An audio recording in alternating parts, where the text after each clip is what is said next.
अस्सलाम वालेकुम।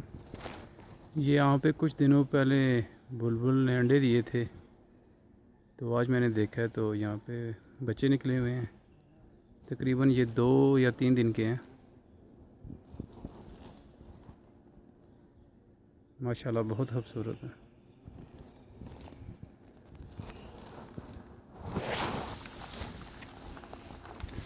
यहाँ पे दिए हैं इस दरख्त में।